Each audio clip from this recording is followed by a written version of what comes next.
El telescopio James Webb está sacudiendo nuestras suposiciones establecidas. Webb ya ha detectado toda una serie de galaxias que son demasiado grandes y masivas para su formación temprana. Esto plantea una pregunta urgente. ¿Es ya nos hemos equivocado con nuestros modelos de la evolución temprana de las galaxias? ¿Podríamos haber malinterpretado también el comienzo del universo?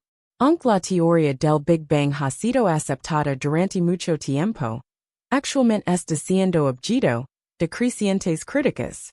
Entonces, ¿es posible que el Big Bang no fuera el comienzo de todo?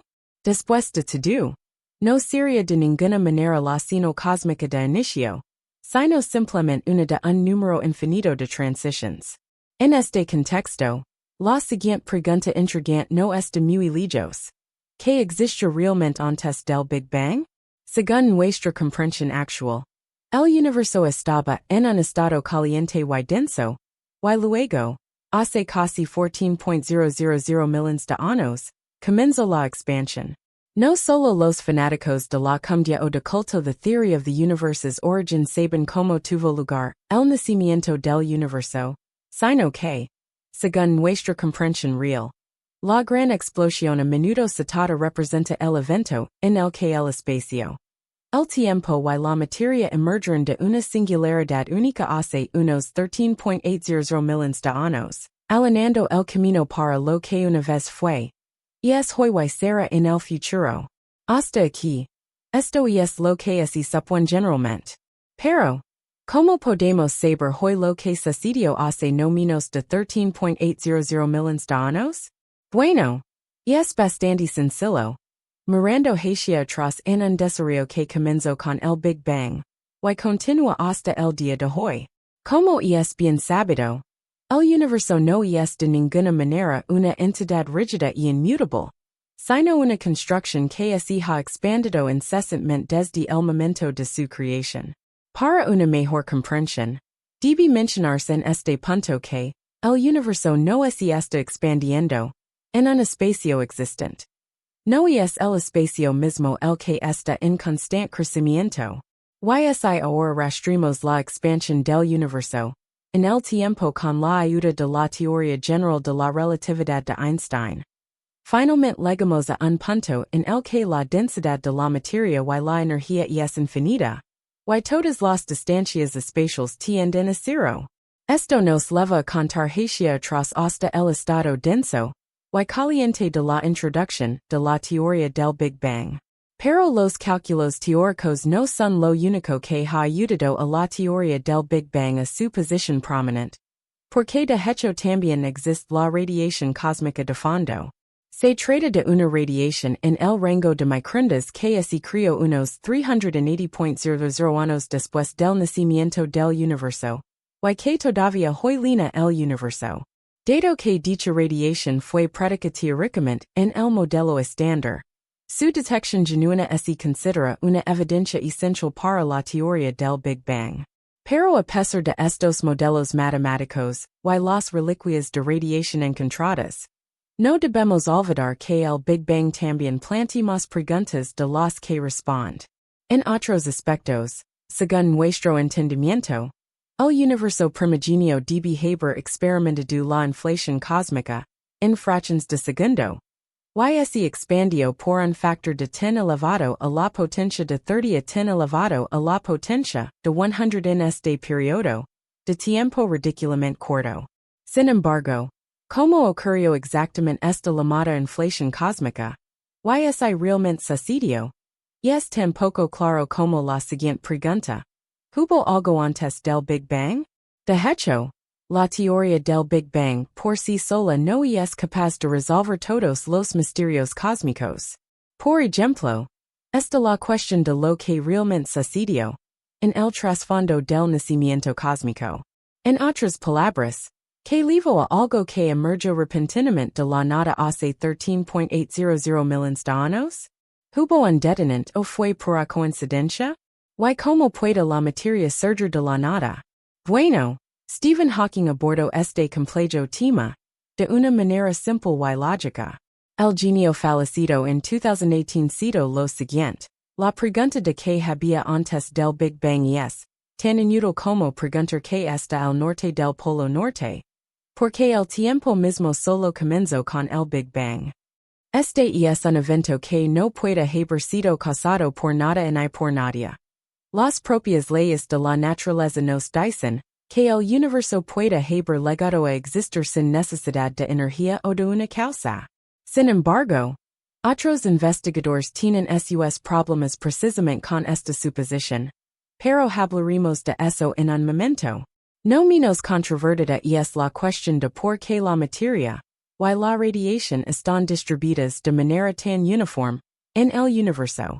No importa en qué dirección o a qué distancia miremos, a gran escala, las galaxias, las nebulosas de gas y la radiación siempre muestran densidades y distribuciones similares. Las explicaciones actuales apuntan a una inflación cósmica en este punto, pero algunos expertos presentan la tesis de que este proceso en realidad continúa hasta el día de hoy, y que se han formado una multitud de mundos paralelos en el proceso. La teoría del gran rebote, como pequeña conclusión temporal, se puede decir que, a pesar de su reconocimiento general, el Big Bang es cualquier cosa menos incontrovertido, y que todavía estamos lejos de haber descifrado completamente sus antecedentes.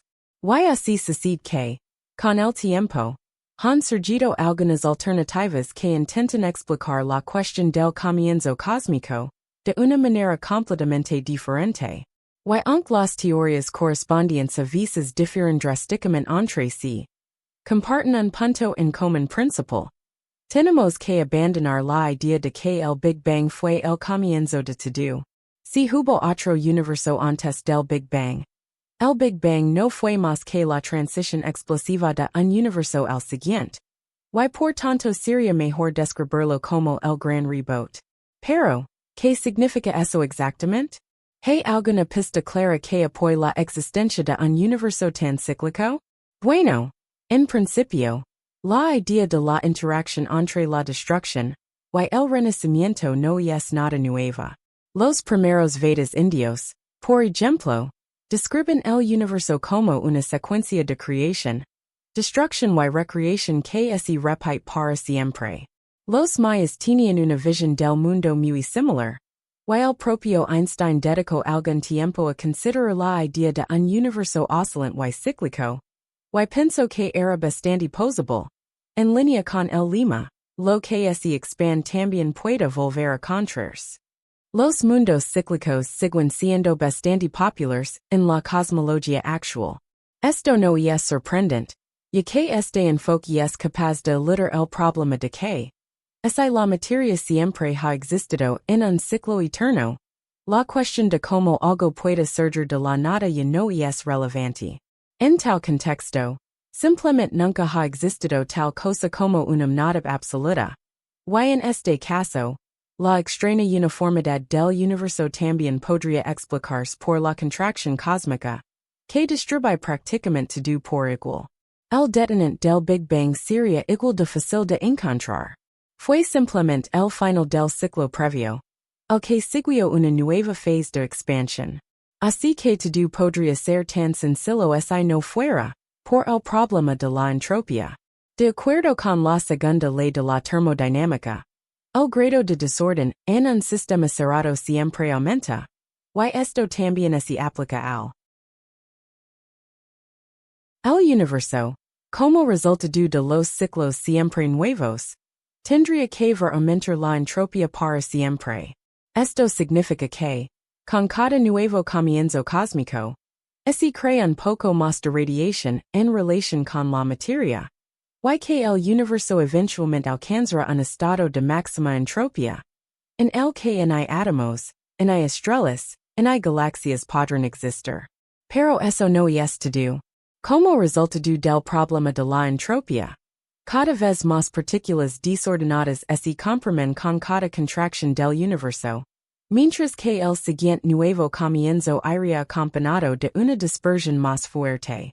Por el contrario, esto no significa otra cosa que cada nuevo ciclo siempre duraría un poco más que el anterior, en relación con el pasado. Esto también significaría que los ciclos serían cada vez más cortos cuanto más atrás se mira. Y al igual que con la teoría de la gran explosión. También llegaríamos a un punto de partida, en el que todo estaría concentrado, en el olvido del universo. Entonces, podemos ahora archivar los modelos cíclicos después de que las teorías correspondientes excluyan explícitamente un comienzo primigenio. No deberíamos descartar la idea de un ciclo eterno tan rápidamente.